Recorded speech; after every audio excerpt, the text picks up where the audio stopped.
Hello and welcome to week number 8 of the How to Sell on eBay course.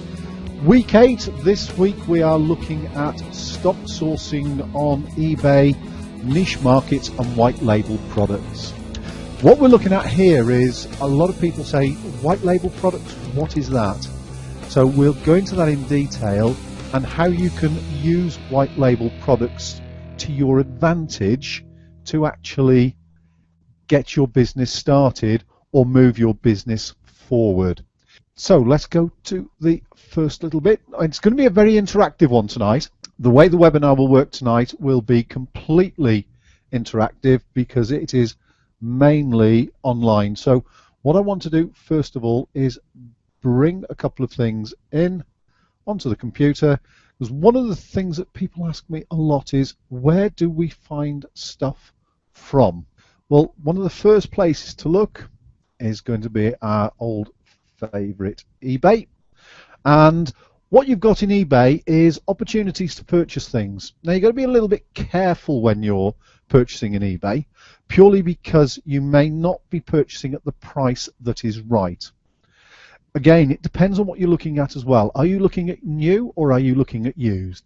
So let's have a look at the current eBay page for wholesale job lots. Now this is it under the top category, wholesale job lots. So there's 207,991 items listed in there. Now a lot of these will be from China. You've got to be a little bit selective, but these are the top ones at the moment. And something like that, house clearance, job lot, garage sale, there's a lot of things like that. Occasionally you can get some good things in there, but that depends if that's the market you want to go to.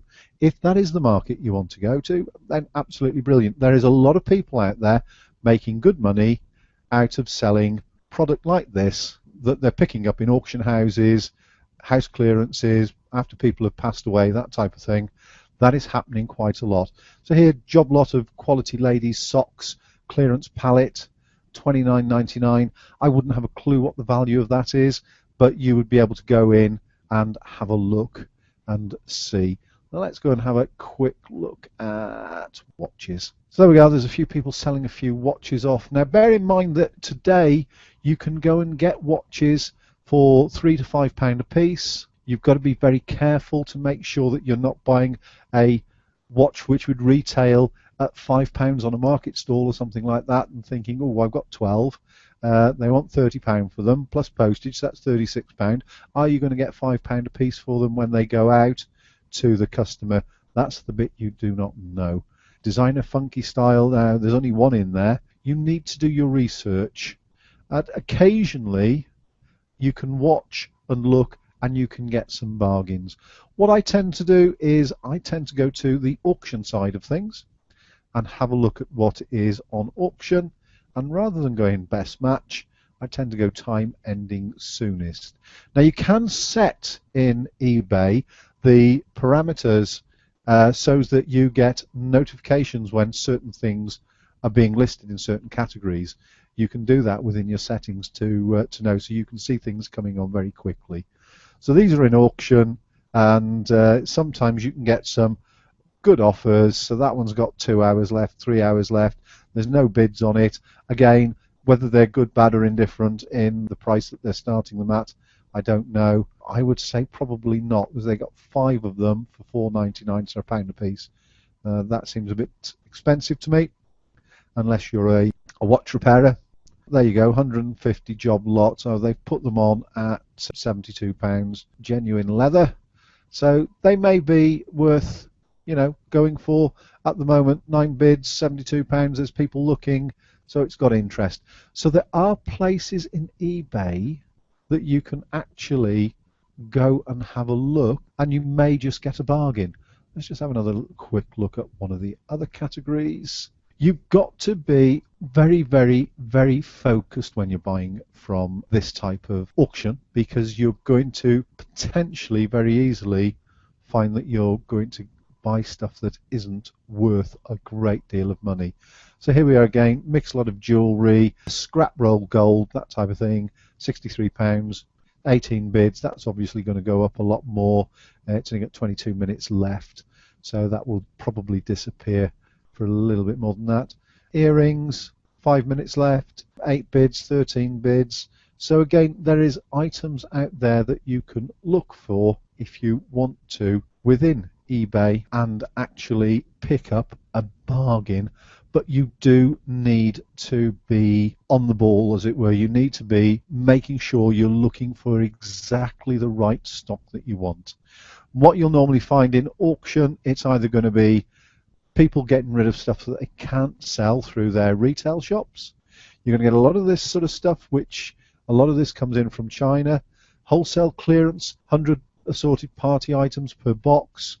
That's a very misleading photograph, because you're only obviously going to get a box. A little bit misleading. So again, you've got to be careful. You've just got to be a little bit careful on what you're purchasing when you go down that route. So that's eBay.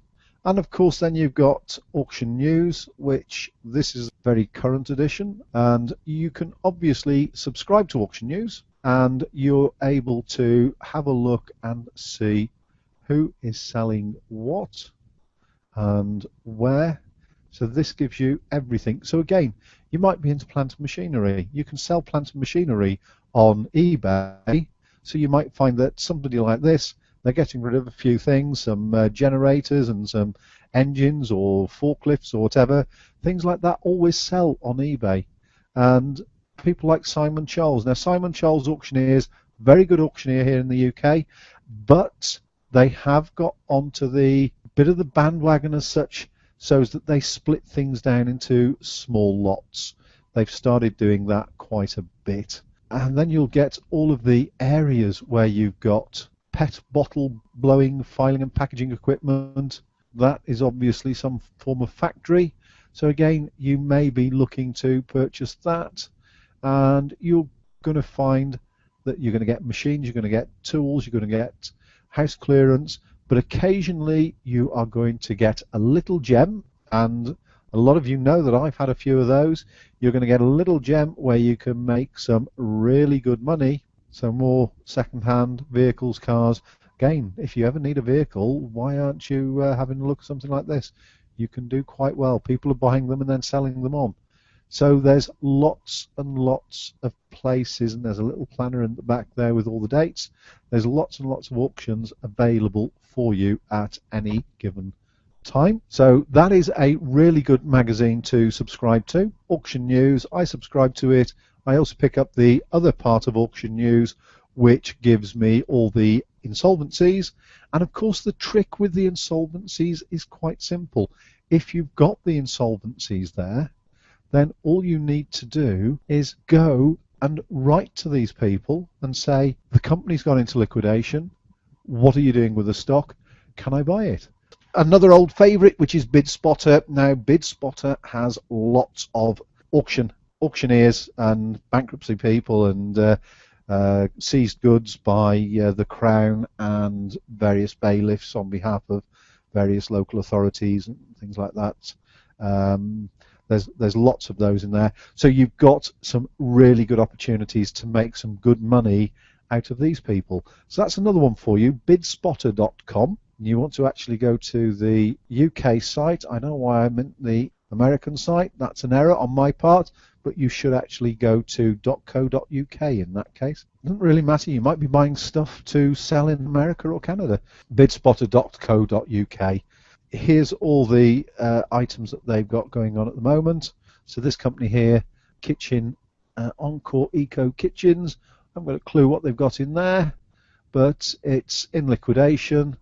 So there's obviously lots of stuff in there. Oh, it's a manufacturer, so that's plant machinery. Again, there's good market for plant and machinery. Don't ever think, oh crumbs, will I sell it, won't I sell it?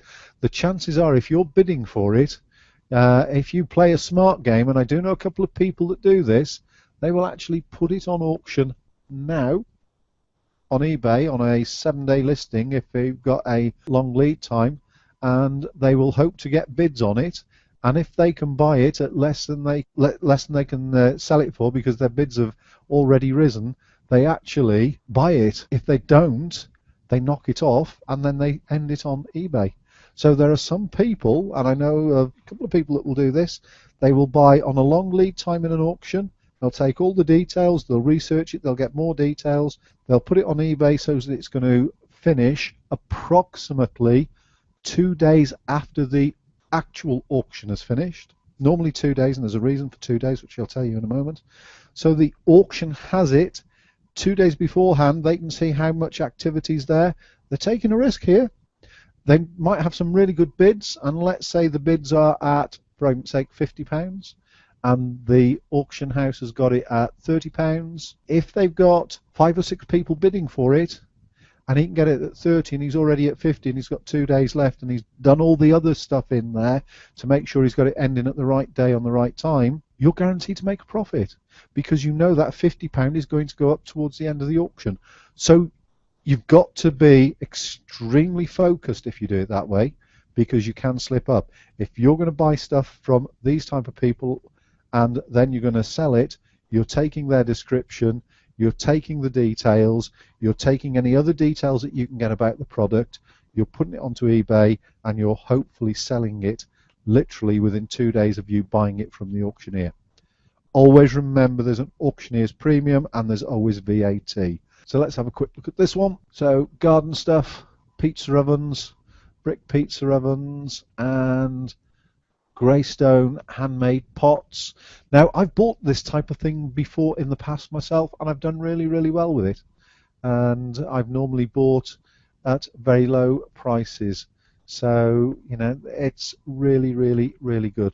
So there's something, now I've seen these already going before this type of thing. This is very, very good stuff to be buying at the moment. It is very collectible. So this will obviously be from liquidation. Either that or it's goods that have come through customs and not had the customs paid on it. Wild boar statue. There are people that cannot take this type of product. So the average person that may be selling from home might think to themselves, oh, I'd like to buy that, but I've got nowhere to put it. Well, you work on that. That's called logistics. So if you were going and buying all of that stock before it actually finishes, so I'm sure that there will be some interest in it. But something like this would excite me. It's different. It's unusual. I would be in there looking at that, and I'd be looking to make some purchases there because I know that I could sell those and make some money on them. So this is quite an exciting little auction. These would be on my hit list. I'm getting quite excited by this little auction. I would certainly be looking at it. So bidspotter.co.uk. Really, really, really good. And yes, they're big. Yes, they're bulky. You can see that they're big and bulky. You can see that they're going to be probably well made. Something like this, I would be making arrangements to go and view the lots, and I would be putting some bids in these at the last minute. Now, don't forget, when you're buying on auction sites like this with eBay, the last 4 seconds you put the bid in and gone on the hammer, it's away. With auction houses, it's different. If you put a bid on within the last 10 minutes, it then goes back to 10 minutes. So if you think I'm going to be clever and I'm going to put my bid on in the last 5 seconds, you've just increased the time of that product by 10 minutes. So it doesn't work quite the same way. It's there to give people a fair chance and to stop people going in and sliding under the back door. However, if it's a live auction in an auction room, then obviously they're doing it in the normal way where it's on the fall of the hammer. So yes, the logistics of these, you would need a vehicle, you would need some strong people, you possibly need some wheels, but these are very interesting and collectible items, and also they are not going to attract many other people that would thinking, can I get that in the back of my Transit? Can I get that in the back of my estate car? And if we've got a bank holiday week, it may even be a school half-term week. I don't know whether it is or not, but let's say it is. So you've got less people looking. It's potentially a good time to buy. Again, things like this, very, very, very popular at the moment. Good market for them. So I would be, I'd be looking at this one, folks. This is a definite one, and even if I wanted a pizza oven for the back garden, or a few of these nice statues and desks. This is another one to look at, ibidder.com. and this is obviously looks like a general sale, or is it? No, it's brand new furniture. So again, you could be looking at buying some stuff like that and putting it onto eBay and selling it through. So iBidder is another good one. And what I used to do was look through these once a week. When I was in the UK, I would look through all of these once a week and who is selling what. And this is what I mean now. What a lot of people have done, a lot of auction houses have done, they've got to grips with the fact that people will buy them who are selling on eBay in very small quantities. So whereas 5-6 years ago, I would have probably bought this as a job lot, now they're selling them as individual lots because they're getting more money. The car boot people just starting out are going along to get them. So another reason why you need to look for the unusual. But also another reason why you need to use the insolvency sheet to actually speak to the insolvency practitioners when companies get wound up, so that you can have first opportunity of buying them before it ends up in the auction, as this lot does here. So there we are. Those are another good set of people to look at. iBidder.com, and you'll see people like TLH Auctions are very, very regular. There's some auction houses in there that are pretty much, doing an awful lot of business in the UK. Then you've got this one. Now this is an American site, yes, and again there is no problem. You see, let's talk about logistics for a moment. Let us assume you have a liquidation auction of some product, and let us assume that the auction is in the States. Is there any reason why you cannot buy product over in the States and have somebody collect it and then re-advertise it and sell it in the States? It's just logistics. So if you have got a company that goes into liquidation in the States, in Canada, Australia, doesn't really matter where, as long as you have got the logistical mindset to say, I will buy that stock, you either then move it into a fulfillment house in that country and you employ a team of people to take that stock from A and put it into B and make sure that it is ready, and then you start selling it online. If the price is right when you're buying it, the location is not an issue. The location is just logistics. So you can buy this stuff anywhere in the world. There are fulfillment houses, so you all know about Amazon fulfillment services. You all know about the other independents that are out there.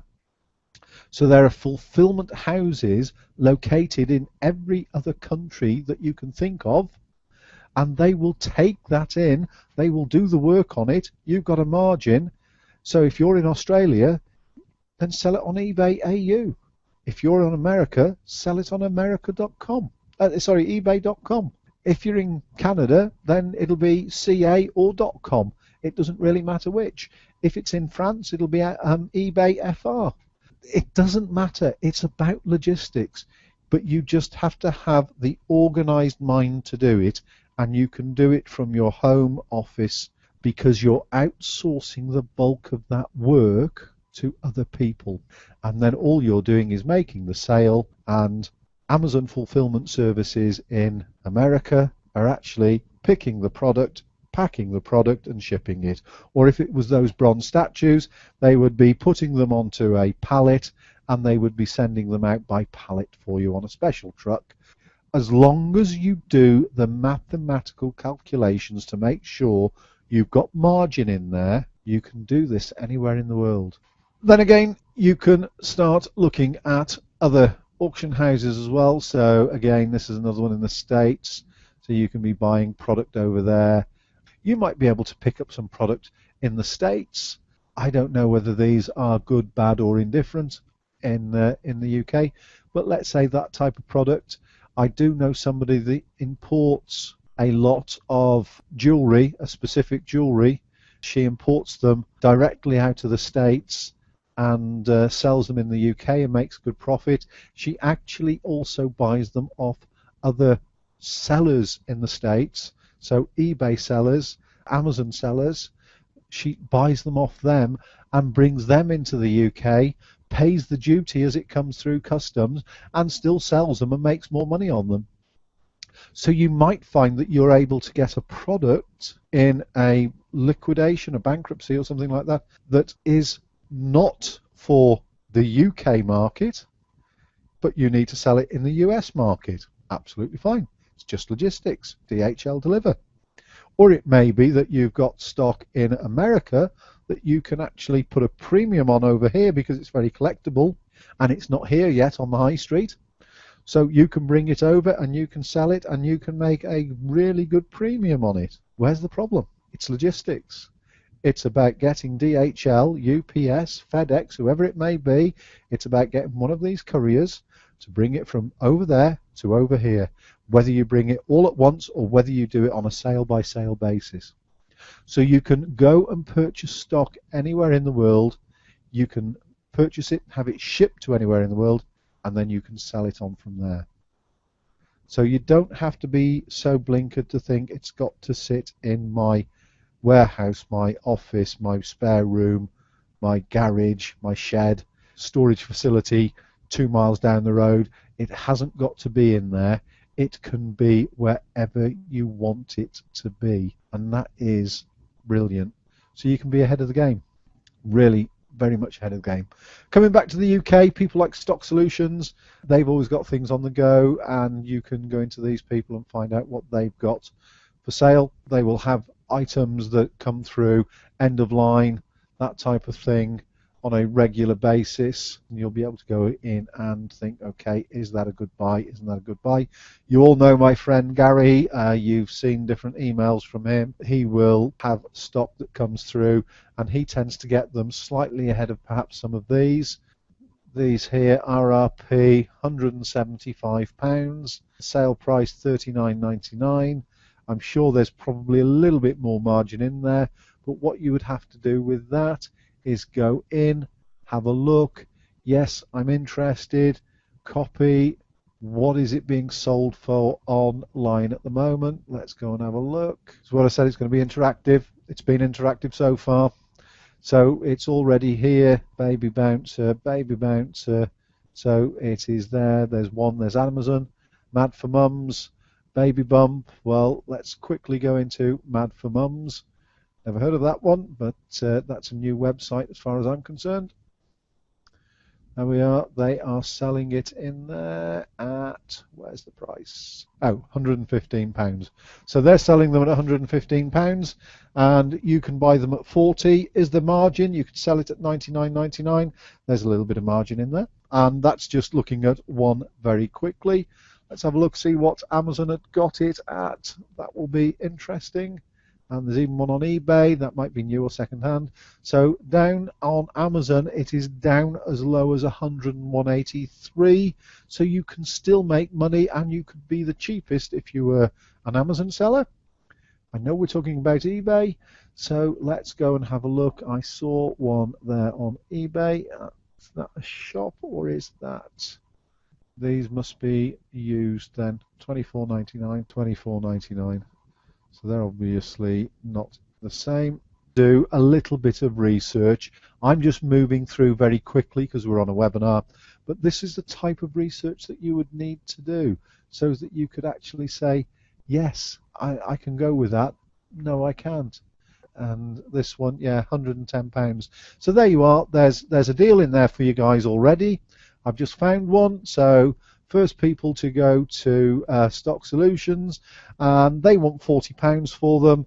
I would be saying to them, okay, you want £40, it's £100 on Amazon or £101 on Amazon. £40 is too much. How many have you got? I'll take them at £20 a piece. They will probably come back and say, oh, no way, we couldn't do it as low as £20 a piece, but we might go to 35. You can go away and think about it. So use the standard negotiating tactics here, folks. Don't just say, okay, yeah, I'll do it. Say 35. Right, okay, that's a bit much. I need to check with my business partner. Now, wherever you've got, this is a negotiating tactic. So this is a little bit of an additional bit of information, a bit of a bonus for you. But anytime I'm negotiating on stock, regardless of whether it's my decision or not, it is never my decision. I am there asking them what they can do. Okay, fine. I will go back and speak to my business partner and see if they are prepared to come at that price. So if I was negotiating on this, just to give you an idea, they've got it £39.99. We've seen them already, lowest price £101.83 on Amazon. So I would be going to these guys and say, look, I need to be able to make some margin here. I'll take 20, 30 units off you, but I can't do £39.99. You're going to have to come somewhere around about £20, £25. They're going to say, no, couldn't do that. You will then going to say to them, look, you know, what can you do? I've got to make some money on them. You know, I've got to do it free post. You're not giving me enough room. I'd love to buy them. I've got the cash to buy them from you, but you've got to give me some room. So they might come back and say 35. You're going to then say, okay, I need to check with my business partner. Put the phone down. Phone them back in about 15 minutes. Sorry, that's still too much. What is the very, very best price that you can do? She really didn't want to go over £25. And I always use she, just don't know why, just do. She doesn't really want to go over £25. What is the very best that you can do? And they'll probably come back to you and say, 35 is really, well, you know, I'm ready to go forward. We either can end the conversation now and I can say thank you very much. It would have been nice to have done some business. Or you can give me something to play with here. I've got to go back and satisfy my partner. And if my business partner is saying no, they're holding the purse strings on this one, I've got to walk away. I'm very sorry. So they'll probably come down to you and say 32. So they've gone from giving you £4.99 discount. They've now gone to give you another £3 discount, let's say. So they've come down to 32. Now we're getting better. You're going to say, okay, I'll go away. I'll phone you back. Phone them back about 10 minutes later and say, look, she won't budge from about 28. 28 is the best that she can do. We've gone through it. We've relooked at it again. We've relooked at the market. And the very best that we can get to is 28 for us to make any margin out of it, on the basis that we've got to accept returns, we've got to accept damage, things like that, and we're buying them from you. So if you can play ball with me at 28, the deal is done now, and I can give you the credit card details, or you can give me the bank details, and we'll get them transferred. They're probably going to come back to you, and they're going to either offer you 30, or they're going to say, very sorry, I'm walking away.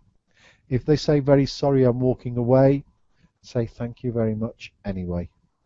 Leave them your phone number and let them contact you if they want to. It's called walk-away power. So it's using two forms of negotiation here. First of all, you're using higher authority. You've always got higher authority. And the second one is walk-away power. If you cannot get where you want it to be, walk away from it. You can always go back to them tomorrow and say, right, we've slept on it overnight, we can go to £28.50. And they might come and say, well, look, we'll do £30.50, but we can't do anything more than that. Once you get them coming down in very small chunks, and then you're talking pennies and things like that, you know that you've probably got it at the lowest buying price. Now, it might sound common sense, and to some people, you might already do it already. A lot of people don't. A lot of people just go in and they take the very first offer. Do you know, if anybody says to me, you can have it at that price, and I say yes, I feel as if I've cheated myself. If I ever say at the very first point of the negotiation, yep, I'll have that, because they've just dropped 20, 30 quid, I feel cheated, because I don't know how much lower I could have got the item for. I've cheated myself. I always feel bad if I go that way in a negotiation, and hands up, occasionally I do, purely because I want it. And I've got some discount, so I'm happy. But I always feel bad because I don't know how much better I could have done by just walking away and going back using higher authority. You don't have to have anybody in the background. You've just got to be able to walk away and use the higher authority. It works. You're then the middleman. I use them both all of the time, and that is how I can make some good money on product sometimes, especially when I'm buying liquidated product and I'm talking to an insolvency practitioner perhaps, and he is saying we really need to clear 10 grand on that stock line. I'm going to go away and say, I've got to go and talk about it. I don't have the level of sign-off. And there's a third one here. I don't have the level of sign-off at that. I can sign off at 6,000, but I cannot sign off at 10. So I've got to go and take it back to somebody else. On that basis, can you get close to my sign-off level so that I haven't got to go through the paperwork and the negotiation to do that? And you'll be surprised how much people will drop purely because they want to get it in the bag and sold. So again, another one is having sign-off levels. Advertising, I used to do it a lot when I used to negotiate my advertising contracts, and they'd come in and they'd say, yeah, you can have 3 months, but it's going to cost you 725. Okay, put it to me in writing, email it across. My sign-off is £480. I can't sign off anything over £480. If you can come in at £480 or below, I can sign it off. Failing that, it's going to take approximately 10 days to get the sign-off and the decision. Do you know, I used to save an awful lot of money on advertising because I very often got it signed off at the price I wanted to pay. So that's 3 good tips for you on negotiating. There you are. You may not need to know them, but they're there anywhere. So Stock Solutions, give them a call. stocksolutions.co.uk, all one word. And you might be able to make some money on those Zuby Pebble Rocker Rocking Cradles Moses chairs. A couple of possible good opportunities for those people who are watching this live tonight, and for those people that are watching the recording or the DVD. You would obviously have missed that one, but you could still go back to those people and see what they've got that is current. So let's have a look. If you were going to pay £30 for those, and let's say we were going to sell them at 99 just to get them out there, because the lowest is that, you're probably going to have a bit of packing on there. I would have thought I'm going to put in £2 on that just for the fun of it. That's packer time. Packaging, I'm just going to put another £2 in there. Now eBay, Amazon fees, something like that, yeah, VAT, and you're going to have to ship them from free post. So you're going to be making, if you can buy them at £30 and you can sell them at 99, you're going to be making a net profit of somewhere in the region of £28. Depends on your VAT. If you're buying them at £30, you're going to be paying 36, and obviously then you would have the differential of the VAT, so you might be making £30 a unit if you're not VAT registered. So if there is a zero VAT issue in there, you're making you're not making 45, because then that would be 36, so you would be paying that plus VAT. Whoops, I've put that the wrong way around. You'd be making about £33 a unit. Thank you very much. Get it right. That's trying to do this very quickly, but you can see what I mean. £36 cost, £99 selling price, a little bit of admin in here, £4.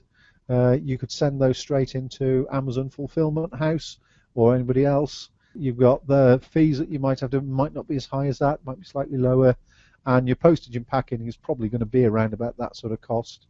Returns rate 198, so let's say you get one return out of them all, so you're going to make £33 per item, so you're going to make about £30 net each. So you could buy 20-30 of those, obviously test how well they're selling. 20-30 of those at £30 a piece, not a bad profit. So there you go, very quick look at those as well. Alibaba, that is another good place for you to purchase stock, and I'm going to look at Alibaba in a minute or two in more detail, but you need to know about it. It's a free service to sign up. When you go in and you start looking, it is a little bit daunting, and be very, very careful on Alibaba when you're looking at product, because what will happen is you will get inundated with emails. So when you go to look at Alibaba, what I would suggest, because this is what we'll be talking about on white labeling in a moment or two, what I would suggest is you create a separate email account which is purely for Alibaba emails in, because you will get a lot. The people out there are very, very hungry sellers. So once you are in their system, once you've made an inquiry, you're going to get regular emails. So I would have a bespoke email address so that you can sit down and have a look at any of the emails that come in when you want to, and they're not coming in and getting in the way of you making money during the day. So the next place to look at for getting stock really is trade events. So we'll come back to Alibaba because I'm going to talk to you about Alibaba with regards to white labeling in a moment or two. So you're going to the trade shows. Now it may be trade shows in the UK, it could be anywhere. So here's one for you, eventseye.com. You can sign up to that and they will give you trade shows anywhere in the world. Now when you go into the trade shows, if it's UK, then obviously you can go have a look, see what you want to purchase, the type of thing that you're into. Have you got a niche product that you're going to go down and you're going to do that? Are you going down a mainline product which everybody is selling? Therefore, you've got to go straight to the source, which is why we might need to go to white labeling. What is it that you're going to look for in the big picture? So you've got the baby show here. If you want to get involved in the baby and maternity side of things, then you've got those two shows. There's also one up at Harrogate. You've got all sorts of international trade events in here, and you've got them throughout the world. So that is a good site for you to go and have a look and decide where you want to operate from, products that you want, because don't forget, it's very easy to say, I'm only going to buy in the UK because I only want to go to UK trade shows. Why not have a trip to Norway, picking that just for the fun of it?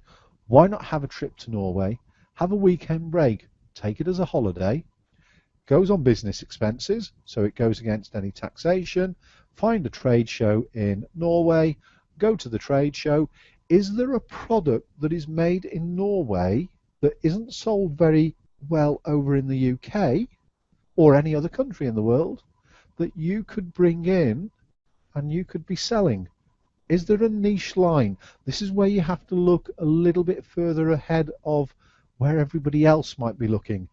It's always good to be ahead of the crowd or at the side of the crowd, looking in the peripheral vision where the crowd are just heading straight forward. Because if you join that mass crowd where everybody is selling the same thing as everybody else, you are going to be the same as. You need to get out of the sea of sameness in the selling side of it, and you need to look at niche, you need to look at unusual, you need to look at possibly refurbished, you need to look at white label. So you need to move away from the main crowd slightly, because all that's going to happen if you're in the main crowd and you're with everybody, you're just going to get everything swallowed up. I'm going to be 10p cheaper than you. No, I'm going to be 10p cheaper than you. He's going to be 10p cheaper over there. He's going to be... All of a sudden, you've got no money left. You're selling at a loss because everybody has driven the price and the value of the product down. I'm seeing that so many times. I've got clients at the moment who are working with me who are seeing the competition coming and biting them. 3 years ago, they were doing really, really well. Now everybody else is coming in. They hadn't looked at their competition, but some of their sales have dropped off on some of their products. Now they've looked at their competition and they can see why. Because people have come in behind them and they have copies, some stuff even from the same exporter in China, coming out and selling them cheaper than they are. So they're losing their little bit of a market share. And why? Because they hadn't kept their eye on the competition. The one thing you have to do on online sales is make sure that you keep your eye on the competition. And you're not going to get it right 100% of the time. None of us do. I haven't made it right every time. I've had some stuff that I've just jobbed off to get rid of, just to turn the money back into money so that I can go out and buy something else that can make a profit. So I know you're never going to get it right all of the time, but as long as you get it right the majority of the time, you're absolutely fine. So trade shows UK, and this particular site is very good so that you can get an understanding of the worldwide effect of different trade shows and where they are. Then you can look at something straight away. You can go to NEC. What's on at the NEC? Well, you've got the wine fair if you want to go to that. That sounds like a good one to go to. But, let's have a look at trade, all types, Gardener's World, Festival of Quilts. Well, if you want to buy quilts and products to make things with quilts and whatever, you can do that. Glee is quite a good one, and I've been to Glee a couple of times, and Glee is all about garden furniture rather, and outdoor things. So Glee is a good one to go to. I've got a couple of people that go to that are suppliers that I have worked with and are currently working with. So you never know, you might actually see me wandering around an event such as Glee. But very, very good. It's outdoor garden type products, what you would find in Dobbies and places like that. And would you believe it? People like Dobbies are there buying. Dobbies is now owned by Tesco's. Most people know that. I don't know whether you do, but Tesco's group now own Dobbies. Dobbies go to places like that to look for new ideas and new products. You can go to events like this and look for new ideas and new products and different products, and you can find ways of doing different deals with different people.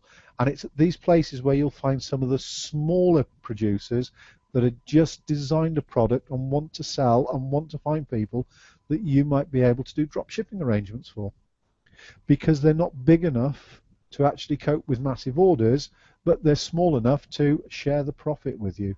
So why not? You may be into the agricultural sector, so you can go and have a look at the livestock event, and there will be lots of things in there that you could be looking at, that you could be selling to the agricultural community.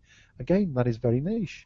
I have a customer that sells several products purely to the dairy industry, and the dairy products, there's 3 companies in the world that sell this product. They are one of them.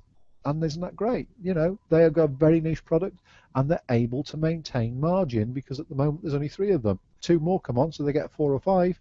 Then possibly there'll be a squeeze on market share, because it is such a niche product. But at the moment they're all making good margin. And Earl's Court, another good place. There's very often things going on there. Hyper Japan is another good one. There's lots of entertainment at some of these, but you can find product there that you've got Japanese people coming in, and they're bringing product or services in that they want to market in the UK. Why can't you buy those products and market them? And then you've also got things like this one, which is the National Wedding Show. Weddings are great because people spend money. The other thing you're looking at sometimes is, do you want to have emotional purchase, or do you want to have a I must have purchase? Or do you just want to be selling stuff that people are always going to be beating you up on price on?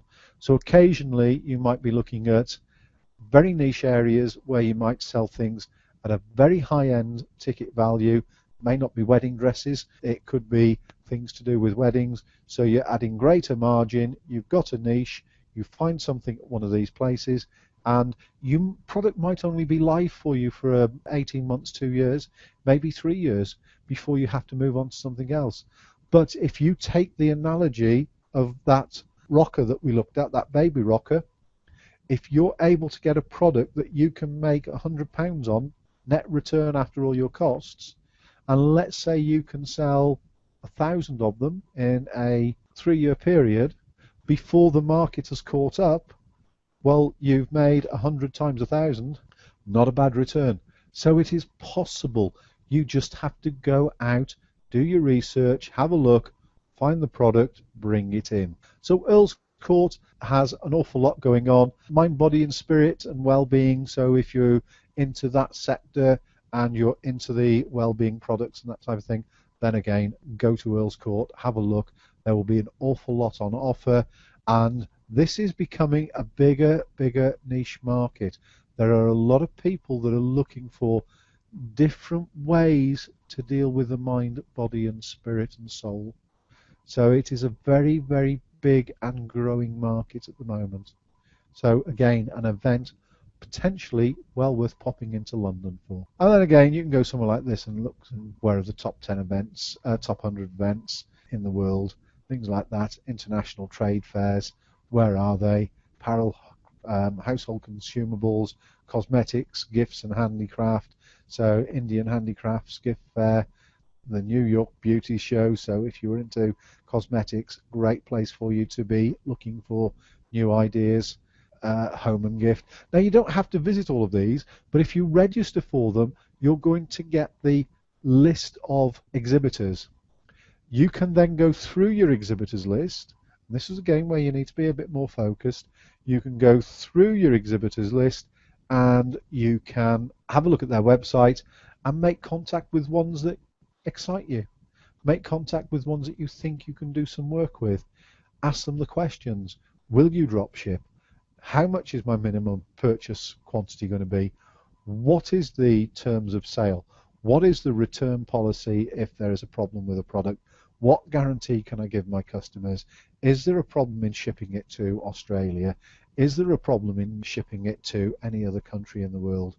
What is the demographic market that you're normally looking at? Is this a $10,000 line? Is this a $10 line? Whatever it may be, have a look and see. So that gives you some ideas of where to source some of your products for. Sourcing products is about a little bit of effort. It's not going to happen without you putting the effort in. Now there's two ways of doing the effort as far as I'm concerned.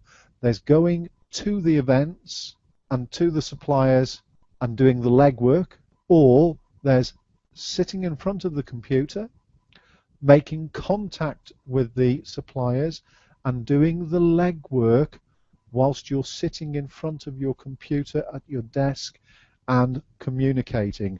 Now, from the point of view of time spent, you are going to be able to contact more people and find more product opportunities if you're doing it by Skype, by telephone, by email. I tend to be a telephone person. So I will phone up one of these companies and I'll speak to whoever's on reception. I'll tell them who I am, where I'm from, and I'm looking at some of their product range. Could they put me in touch with the sales executive that looks after that area? Now, if it's a small company, it's probably going to be the person that's answering the phone. If it's a large organization, they're going to have an area representative that deals with my type of business in my area. Chances are he's not there. So what she's going to do is send him a message, and I'm going to ask her for his mobile number. So then I will call him. What that does is it gives me the chance to speak to them, have a conversation, and also pull away if I think that's no good, and I've scrubbed them off my list very quickly, or I've gone the other way and it's a case of, yep, I want to do some more research on your product line and I would like to work with you. So how can we move this forward and work together? So it's one of those two conversations that you're going to have, and you can do that quite easily. And of course you can look at all their images online, and then you can do a bit of research to see who is selling the same product at what price. So a very, very good way of doing things there. So that perhaps gives you a flavor, I hope, for sourcing product. I'm not going to say it's an easy part of selling online. It can be easy. You can make it easy. You can make it as difficult as you want. What you have to do is decide on where you want to be selling what, and you've got to decide on the product range. So now we need to have a little conversation about something called white labeling. White labeling is quite simply, you bring in a product, all of your own, and you put your own brand on it. It's that simple. So you talk to China, for argument's sake, and you say to the guy in China, I want to buy that set of outdoor furniture.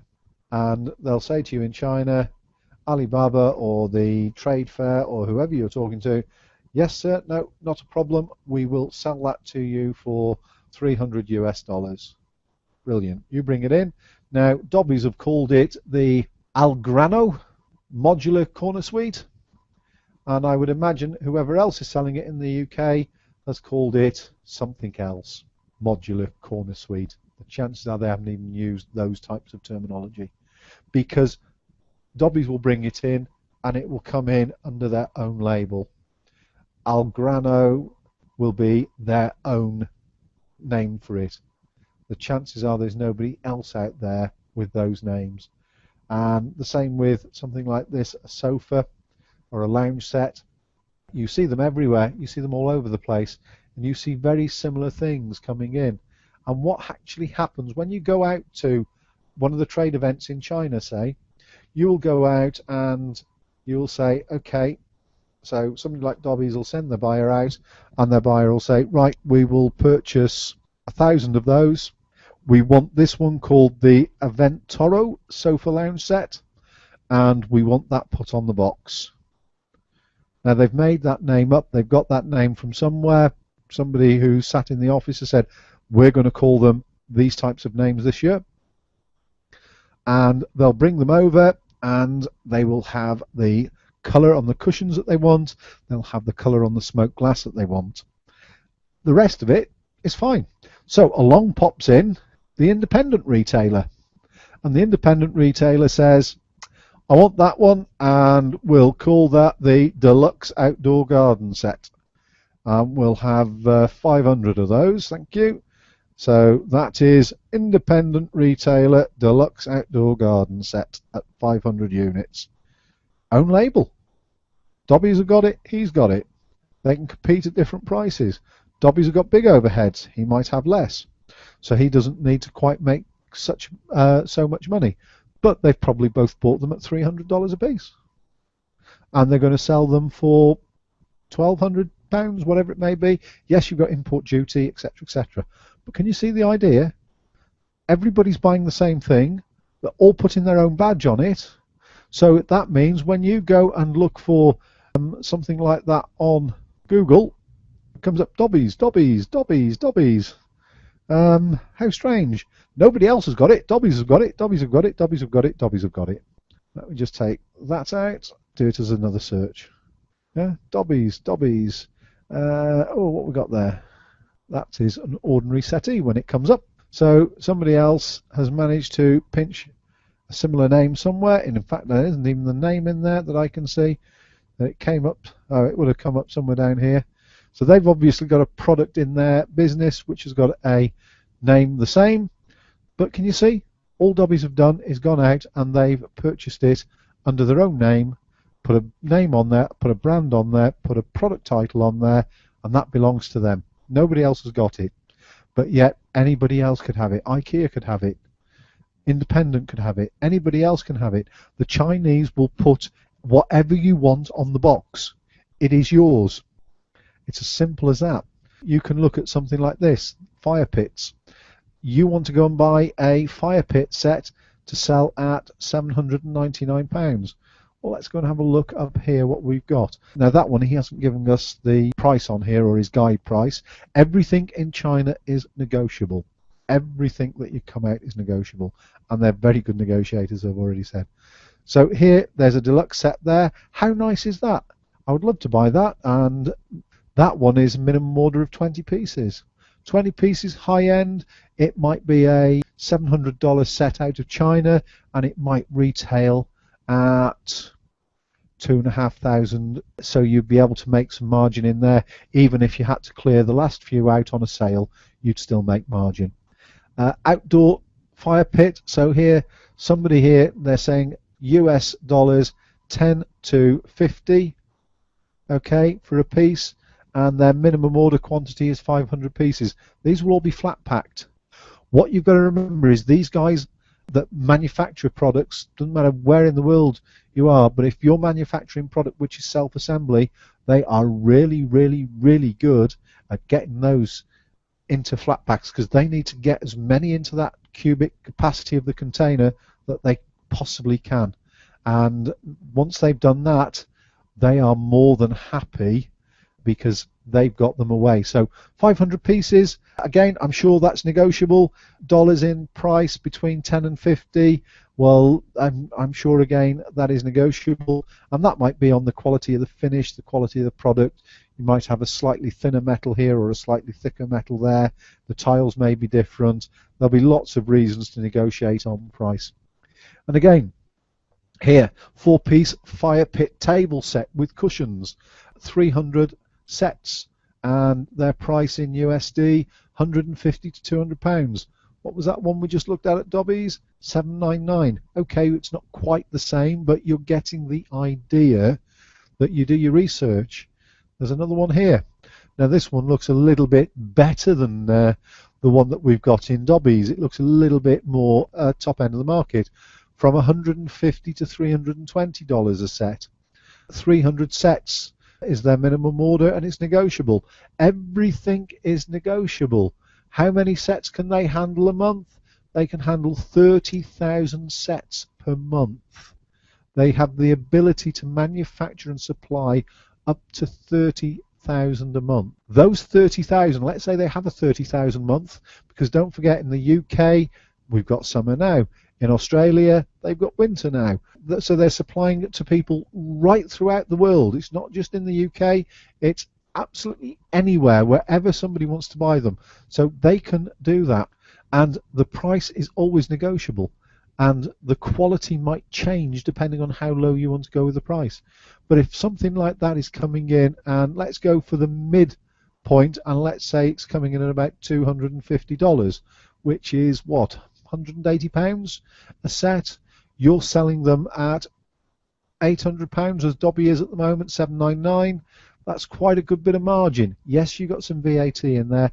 Yes, you got some duty, and yes, you got some transport costs. But that isn't going to make a massive impact on your profit. So you could go to this man and say, I want to buy 300 of those sets, please, and I want to buy them at $150. He's probably going to say to you, if you want 300 sets, you can have them at $280. And you're going to say, well, in that case, can I only have 200 sets at $280? And he'll say, no, but you can have 300 sets at $290. You've got to negotiate the whole thing with them.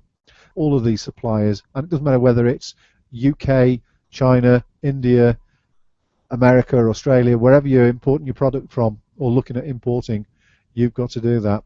Standard export carton, 1 piece, 2 pieces iron chairs, 45 days delivery time, 45 days after they've received your deposit, and it gives you a lot of information in here. So this is why Alibaba is good. Okay, gives you a lot of the information, and it also gives you information about the company. So who are they? Have they been going long? 100 to 200 employees. They've got markets throughout the world. Their export percentage between 71 to 81%. Their factory size. Some of them give you their turnover. Well, here they do as well. So between 10 and 50 million US dollars. It's quite varied. They give you some information so you can feel a little bit safe and secure on how you want to deal with these people. And here you can send a message, and you'll find that people in these businesses respond very quickly. Alibaba, absolutely brilliant place to pick things up. You've got lots of different designs, lots of photographs, and again, Dobby's could go out there and buy that, Argus could go out and buy that, you could go out and buy that, and you just have a different name on the side of the box. That name either becomes the item name or your brand name. So let's say you want to brand, I've got a brand High to Sell Online. So let's say I want to brand everything H2SO. It's my brand. I bring it in. Nobody can sell against me. So I put the H2SO fire pit onto eBay. Nobody else has got it. I big it up, I get good photographs, I get a good bit of video in there, I do everything that we've already talked about to actually really build the product up. I get my video onto YouTube, we get it out onto Twitter, we get it out onto Facebook, it's linked back to eBay, we perhaps get them selling on Amazon, we have them selling on a standalone website, so we get a lot of buzz about it.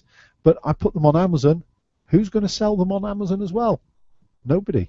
They can't. And if anybody comes and they have an identical product because they've gone out and bought them the same and they sell it against mine, I will have it removed because it will not be my brand. That is why you have to look at white labeling. That is where you can compete and you can make some margin.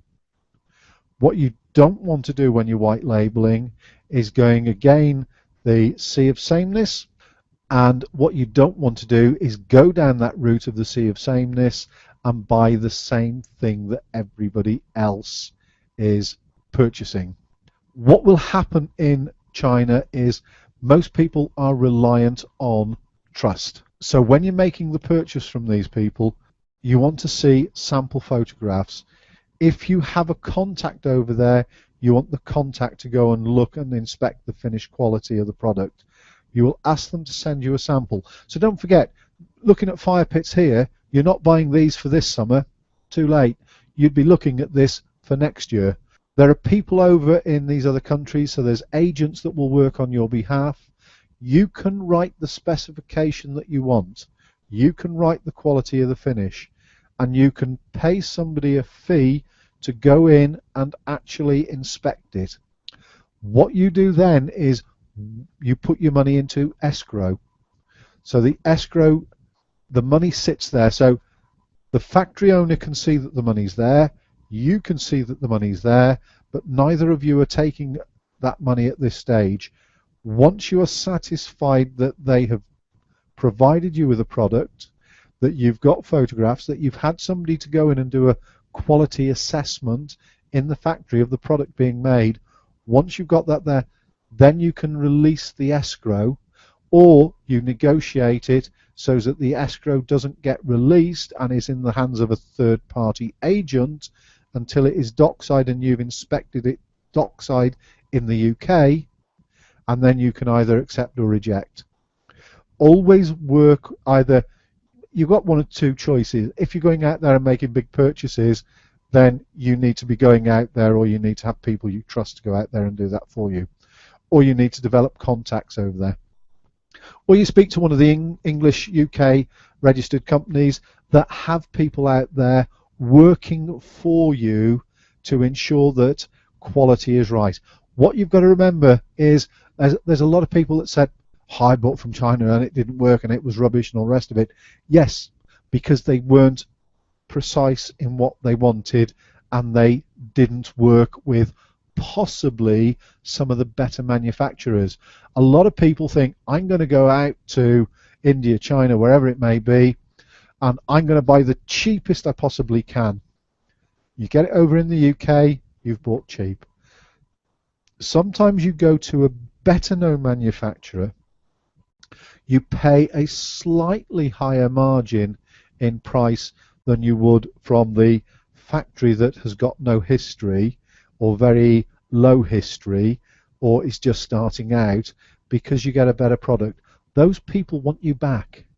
They don't just want to sell you one container of product, they want to sell you multiple containers of product. So they want you back to actually purchase from them again. You order 400 off them this year, 300 units off them this year, they want you to order again next year, and hopefully you've sold out, so you're going to order 800 units next year because you sold out within 4 weeks, whatever it may be. And again, you've got to look at seasonality. So you need to be ahead of the game, but you also need to be looking at the quality. So there is a really good market in white label products, and perhaps now when you sort of wander around some of these stores, John Lewis has their own label, Amazon has their own label. Would you believe that? Amazon have something called Amazon Basics, and what they've done is basically looked at good quality selling products, and Amazon have bought it and Amazon have brought it in. So very much like the main high street retailers have, they've done the same sort of thing. They're not shouting about it. It is very quietly going on in the background. And if you search Amazon own label on Google or Amazon Basics, you will find that there is information there about Amazon products that they are selling under their own label. Now, one of the things that you want to do is actually look, and I'll stick with Amazon for a moment, what they're doing. So if you put into Google Amazon.com best sellers, or go in Amazon best sellers, you will be able to find out what their best sellers are. Now you can do .co.uk, for some reason I've got .com, but here what you will see is, and you can have it for all departments, or you can go down and look at what is selling. So if you're looking at something and you're thinking, I wonder how well that's doing, why not go best sellers in Amazon and have a look. So if we were looking at home and garden, where am I looking at? Patio, lawn and garden. Okay, this is the American site. It works exactly the same in the UK. You can see here that is the #1 selling item in that category at the moment, and it's got lots of feedback. That's the price. There's 44 people trying to sell it, and it's 10 cents. It's been in the top 100 sellers for 916 days. Now, you don't necessarily want to be in the top 100. You might want to be outside the top 100, purely because the type of product that you want to sell is going to be a little bit more niche. But here you're looking at the best products. So let's go and have a look at outdoor heaters and fire pits. So there you've got some idea of what is selling well. You've got to remember that this information is current now. You are buying for next year if you are buying this product, because unless you're purchasing from a wholesaler that's already got the stock sitting in the UK, you're too late for this year at the time that this is being broadcast. But you need to be looking at it for the next season. So it comes to looking at seasonality side of things as well. So you got to do that and think ahead. So you can look now and think, okay, what is a good selling line at the moment? Perhaps that one's a good selling line at the moment. Right, okay. Let me now go on to Alibaba and let's see if I can find that product on Alibaba. So then you're going to go in, you're going to get to the area you want, and you're going to put different search terms in. And right, okay, I can find that. Let's put fire pit. I'm just going to put brick. I don't know whether this is going to work. It hasn't brought a brick one up, but it's brought me some bricks. So, but there we are. But you see what I mean? You will go in there, you'll look at it, and you'll look at somebody else's description, and you'll think, right, we'll have a look at that and see if that will work. So cast iron fire bowl, you might find something that you really think that's got to work. And it may be Christmas goods. Now is the time to be thinking about Christmas. In fact, for some people, it's too late. They've already ordered. It's already on the water. Some companies have already got their stock in their warehouses or in holding warehouses ready for the Christmas market. They're that far ahead. You've got to think seasons ahead. People have already got stock for Christmas on the water or coming in. The orders have already been placed. Come August and September, they will be placing orders for volume products that they want to order for next summer. So things like fire pits will be ordered August, September and October, so that they're in our shops when we need them around about Easter, so that you can buy them. So you have to think slightly ahead of the food chain. But if you go into Amazon and you go just into Google and do amazon.co.uk best sellers, you will find that you'll get that information. You'll be able to see what is selling at the moment, and you'll get some ideas for next year. And if you're not able to travel out, then yes, go and do things and utilize the help of other people. Now, to set up an escrow account, if you do need to set up an escrow account, talk to your bank. They will help you with that. If you're dealing with an agency, they will deal with that for you. Basically, it is literally just a transfer of money that's going from you to a holding account, and until you authorize it, that holding account won't let it go. The escrow is fairly straightforward to set up. Your bank can set it up for you and do the international transfer from escrow, or you can do it through an agency, nice and easily and straightforward. So Amazon will give you some ideas. they'll tell you what's selling well. So you'll be able to go onto Alibaba and find something. Oh, here we are. We're talking about Amazon and white labeling. Here's some of their products that they're white labeling. They're only small products on here, but they're their own white label. Amazon Basics cables. Brilliant. And they do other things here, clothing and outdoor stuff.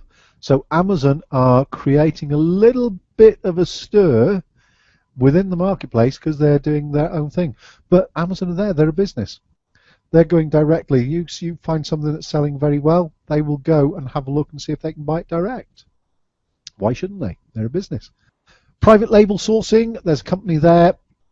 So you've got sourcing companies that will help you purchase. You have a company there that will help you source and purchase goods in your own name with your own brand and your own private label rights on it. Another company there, PL Buyer. So again, put into Google private label opportunities, private label sourcing, white label, things like that. You will get all of the information back and you can start looking for companies and people to use, or you can just go direct and you'll find lots and lots of other things going on. There are massive exhibitions in China. They have absolutely fantastic, brilliant trade shows. You need to go to the Chinese trade show calendar, and if you want to go out there, you need to spend some days out there. Most companies, even some small companies that I know, spend anything up to 10 days, 2 weeks out there going around the trade shows, because some of them are on for that length of time purely because they're so big and there is so much business being done. So have a look at Chinese trade shows, and they want to sell. You want to buy, they want to sell. That's what it's all about when you go out there. Alibaba is a wonderful resource. You do need to trawl through it and decide what categories you want, which countries you want, whether it's the gift market. And again, you can be purchasing things in the gift market to sell online that are fairly mainstream, but you might be able to get them and put your own branding on them. And if you're really clever, what you do when it's over there is you say, right, that's the product that I want to buy. And they'll say to you that the box is going to cost you 3 cents. I actually don't want to purchase a 3 cents box. I want to make it so that it is packed, ready to go. I want to make sure that it is post ready when it comes out here. So the inner box, let's say there's going to be 10 items in a box. The outer box needs to be this quality, but the inner box needs to arrive in the UK or wherever you're shipping it to, and it needs to have my barcode on it. It needs to have my SKU code on it. So it arrives in the UK and it goes straight to your fulfillment house. If Amazon is doing your fulfillment for you, it goes straight to Amazon. So you don't touch it. It comes into port, it clears customs, you deal with the customs paperwork, and you have it dispatched straight to Amazon. Brilliant. Your product's in, your product's moved, and it's straight in. Absolutely fine. You're not touching it. You're dealing with your photographs, you've got your sample, you're dealing with all of that. And when you purchase sample, when you go to these people for samples, you normally purchase the sample. It's not like popping down the road in the UK and saying, I want a sample please and I'll take it home. You do normally purchase, unless you go out there or unless you've got a good long relationship with them, and over a period of time then they will just send you the odd sample. And that's how I've done it when I've done my bespoke products. We've had the samples coming in, but I've used an agent in the UK. They've worked with the factory for a long time. It's been specific items. We've had the sample come to us. We've approved the sample. There's a little bit of work to be done to get your product, but make sure the box is done there. Make sure you're using the top quality packaging. A lot of people make the mistake, that's too dear, that's too dear, that's too dear. No, I'm not paying that for packaging, I'm not paying that for packaging. Packaging is the one thing you want to pay a little bit of attention to, and you don't want to be ripped off, but you need to make sure that it will pass a drop test. So if your drop test is a 1 meter drop test, make sure it passes it. Make sure that they make sure it passes it. So you buy the right thickness of cardboard.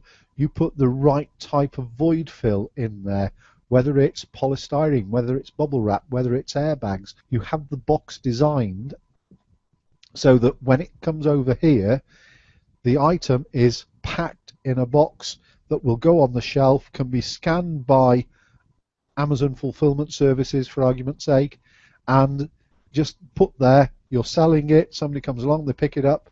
It doesn't have to be repackaged, it doesn't have to be rewrapped. Obviously it would be grey bagged or whatever it needs to be just to get it out to the customer, but it doesn't need all of that protective stuff redoing. You give them the barcodes, you give them the SKU codes, they print them on the side of the box for you. It's all done for you. You haven't got to do anything, and that's the beauty. You go out there, you find the niche market that you want to go into, you find the product you want to bring in, you bring the product in, and then you move it straight into fulfillment so you don't touch it at all, and then you sell it and you make your extra margin. And nobody can sell against you because nobody has got exactly the same product. And not only that, you guys already know far more than most people, so you know that you're going to get your item with a video, you're going to get your item on YouTube, you're going to get it out across social media, you're going to get it on Amazon, you're going to get it on your own website, you're going to get a lot of coverage about your item, which means you've got a really good chance of selling it. And you will have done a bit of research first, so you would have looked at, for argument's sake, Amazon. What are they selling? What are their top sellers at the moment? So I go home, I then do my research on Alibaba. This is what I'm looking at. Okay, brilliant, got it. That's Andrew Whitfield from How to Sell Online. We've had a really good look tonight at stock sourcing. I hope that's given you some really good ideas and some really good encouragement where to go. The trick here is looking at the marketplace, looking at the buying side of it, trying to go niche or trying to go white label, but don't go and sail in the sea of sameness. If 100 people are already selling it, don't be 101, because all you're doing is beating each other up on price. If one person is selling it and they're doing really well, then by all means be the second or the third to sell it, but just make sure you do the job better. If you're purchasing stock that is distressed stock in any way, shape or form, or auction stock, you know that you're getting it. You might be buying mainstream stock, but obviously you're buying it at an appropriate discount so that you are going to be able to make money from it. The whole point is understanding the market and then doing the numbers. Where are all my costs? So auction house. Auction, that's got to be the top because that's where it's going to retail, and I've got auctioneer's fees and I've got carriage fees or haulage fees, or I've got to go and collect it or whatever it may be. Yep, I've got all those fees in there before I then sell it with my eBay fees and any other platform fees and my postage fees. So you need to know where you're going to make money. A little bit like those baby chairs we looked at earlier on. You can make some money on those. So there we are. That wraps up this week, number 8. Thanks very much, folks. Have a good evening. Take care. Bye for now.